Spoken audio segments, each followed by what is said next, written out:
ወመንፈስ ቅዱስ አሐዱ አምላክ አሜን። የእግዚአብሔር ቤተሰቦች እንደምን አደራችሁ? እንደምን ዋላችሁ? ዛሬ አንድ የመጽሐፍ ቅዱስ ታሪክ በማንሳት ትንሽ ሀሳብ አጋራለሁ። እሱም ስለመባረክ። መጽሐፍ ቅዱስ ምን ይላል? ያዕቆብ ተባረከ ይለናል። ያዕቆብ ምን አድርጎ ነው የተባረከ? እንዴት ተባረከ? ምን ሰርቶ ነው የተባረከ? እሱን አብረን እንከታተል። በዚህ በመጽሐፍ ቅዱስ በኦሪት ዘፍጥረት ምዕራፍ 28 ላይ ይስሐቅ ባረጀ ጊዜ ማየትም በተሳነው ጊዜ ልጁ ኤሳውን ጠርቶ ልጄ ሆይ እንድባርክህ አደን ሄደህ አድና አምጥተህ የምወደውን ምግብ ስራልኝ እና ነፍሴን እንድትባርክህ የምወደውን ምግብ አምጣልኝ ይለዋል።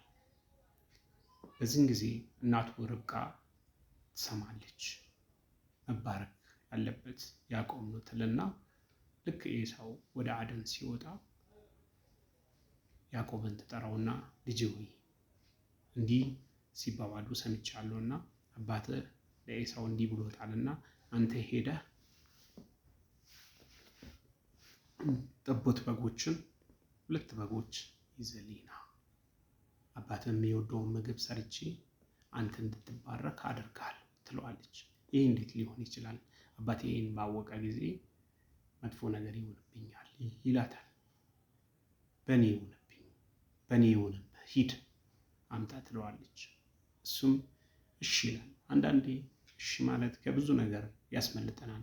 ቤተሰቦቻችን፣ እናቶቻችን፣ አባቶቻችንን ማገልገል እሺ ማለት ያስባርከናል ወገኖች። እኛም ዛሬ ቤተሰቦቻችን፣ አባቶቻችን፣ እናቶቻችንን ሲባርኩን ዝቅ ብለን ማገልገል መቻል እንዳለብን ነው የዚህ መጽሐፍ ቅዱስ ታሪክ የሚያስረዳን። እሱም እናቱ እንዳለችው አደረገ። ሄዶ አመጣ። አባቱ የሚወደውን ምግብ ተሰራለት። እሱም የኤሳውን ልብስ ለብሶ ይገባል ሊባረክ። አባቴ ወይ የምትወደውን ምግብ አምጥቼልሃለሁ እና ባርከኝ ይለዋል። ድምፅህ ያዕቆብን ይመስላል፣ ና እስቲ ልዳስስህና ያዕቆብ ኤሳው መሆን ልወቅ ይለዋል። ግድ የለም እኔ ኤሳው ነኝ። አንተም ዛሬ ያለህበት ቦታ አንተን የሚያስባርክ ዋሽታም ቢሆን መባረክ አለብህ። ማንም ሰው ይህንን ማድረግ መቻል አለበት ብዬ ነው የማስበው። እሱ ኤሳው ነኝ ብሎ ሄዶ ገብቶ የኤሳው ልብስ ለብሶ አባቱም ሲዳስሰው አላወቀም፣ ባረከው። ብዙ ነገር ብሎታል። መጽሐፍ ቅዱስ ማየት ትችላላችሁ። ተባረከ። ልክ ተባርኮ ሲወጣ ወንድሙ ኤሳው ይመጣል። የወደውን ምግብ እሱም ይሰራና ገብቶ አባቴ ሆይ የምትወደውን ምግብ ሰርቼልሃለሁና ባርከኝ ይለዋል። ግድ የለም አሁን እኮ ባርኬሃለሁ። አንተ ማን ነህ ይለዋል። እኔ ኤሳው ነኝ። በቃ ወንድምህን ባርኬዋለሁ፣ ያዕቆብን ባርኬዋለሁ፣ ኤሳው ነኝ ብሎ መጥቶ ተባርኳል ይለዋል። በዛ ይቆጣል፣ ይናደዳል። እኛ በመባረካችን የሚቆጡ ሰዎች አሉ። ዛሬ ብዙ ሰዎች የሚቆጡ አሉ። እኛ ስንባረክ የማይወዱ፣ እኛ ስንባረክ እኛ ሞገስ ስናገኝ፣ ከእግዚአብሔር ሞገስ ስናገኝ የማይቀበሉን ሰዎች አሉ። ተናደደ፣ ብዙ ክፉ ነገርን አሰበ። አባቴ በሞተ ጊዜ እገለዋለሁ አለ።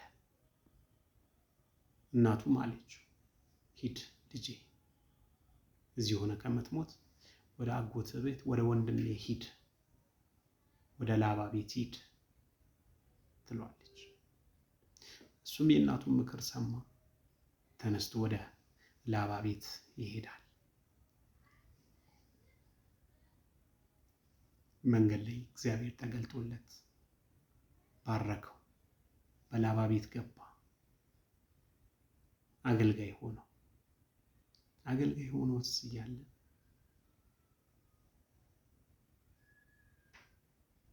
ራሔልን ይወዳታል። ራሔልን ይወዳትና ግድ የለም ራሔልን ላንተ እሰጥሃለሁ 7 ዓመት አገልግለኝና ይለዋል። በዚህ ይስማሙና 7 ዓመት ካገለገለ በኋላ ታላቋ ሊያ ነበረች። ሊያ ያለች ታናሽ ራሔል አታገባም በሚል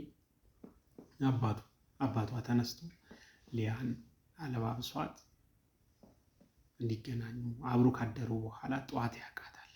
ጠዋት ሲያያት ለምን ዋሸኸኝ? ለምንስ እንደዚህ ያደረግክብኝ? እኔ ስለ ራሔል 7 ዓመት አይደል ያገለገልኩ ይለዋል። ስለ ፍቅር እስቲ ዛሬ ሁላችንም ወጣቶች ያለንበትን ምን ያህል ተገዝተናል? ለወደድነው ሰው ምን ያህል ዋጋ ከፍለናል? አየህ፣ በዛን ጊዜ እንኳን ፍቅር በዚህ ልክ ነበረ፣ ዋጋ ይከፈልበት ነበረ። 7 ዓመት ከተገዛ በኋላ 7 ዓመት ካገለገሉ በኋላ ግድ የለህም በእኛ ሀገር ወግ ማዕረግ ታላቅ እያለች ታናሽ አታገባም ይለውና እንደገና ሌላ 7 ዓመት ከተገዛህልኝ ራሔልን ደግሞ እሰጥሃለሁ። አየህ፣ በብዙ ጥቅማ ጥቅሙ ይይዙንና ብዙ ሰዎች እንደዚህ አይነት ደረጃ የሚያደርሱን ዛሬም አሉ። ወገኖች፣ በምትችሉት መንገድ መልካም ነገር የእግዚአብሔርን መንገድ ለመከተል እንሞክር። ላመንበት ነገር ደግሞ ዋጋ እንድንከፍል የመጽሐፍ ቅዱስ ታሪክ ያስረዳናል። እንደገና 7 ዓመት ስለ ራሔል ተገዛ ይላል መጽሐፍ ቅዱስ። ስለ ራሔል 7 ዓመት 14 ዓመት ካገለገለው በኋላ ራሔልን አገኘ። ራሔልን ካገኘ በኋላ ደግሞ ስለ ንብረት አጠቃላይ በላባ ቤት ያዕቆብ ያሳለፈው 20 ዓመት ከ20 ዓመት በኋላ በቃኝ ብሎ ወደ አባቴ ቤት መመለስ አለብኝ ብሎ ተነሳ። ንብረቱን ሀብቱን ይዞ ይነሳል። ከላባም ሸሽቶ እየሄደ ላባ ይሄን ሁላ ከሰማ በኋላ አይ አልተውም፣ ልጆቼን መልሳለሁ፣ ንብረቴንም እቀበለዋለሁ ይለውና በኃይል ተነስቶ አንዳንዴ በኃይል ለምናደርገው ነገር ነው በማን አለብኝ ብዙ ቦታ ስልጣን ላይ ያለ ኃይል ስላገኘን ብቻ መጥፎ ነገር ለማድረግ የምንነሳ ሰዎች አሉ። በክፋት ተነሳስቶ ወንድሞቹ ሰብስቦ ይሄዳል፣ ይከተለዋል። እግዚአብሔር በመንገድ ላይ የተገለጠለትና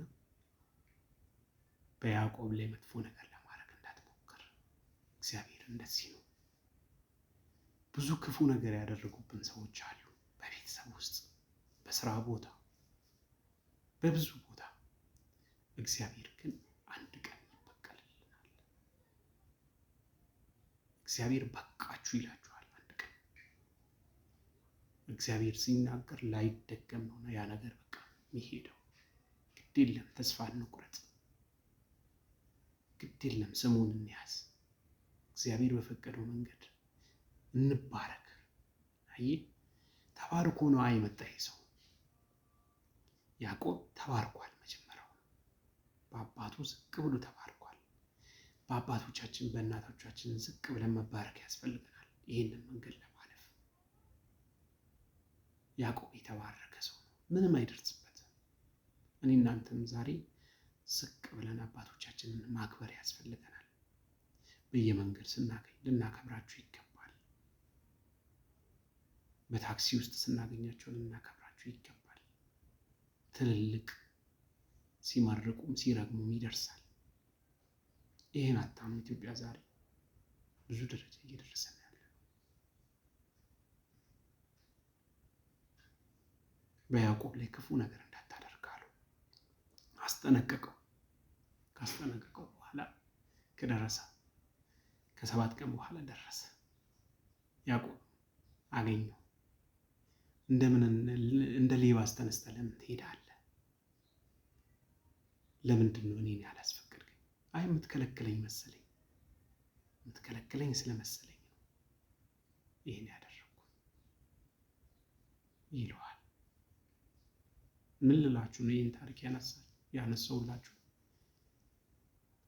ብዙዎቻችን ወላጆቻችንን ልናከብር፣ ልናግዝ፣ ልንንከባከብ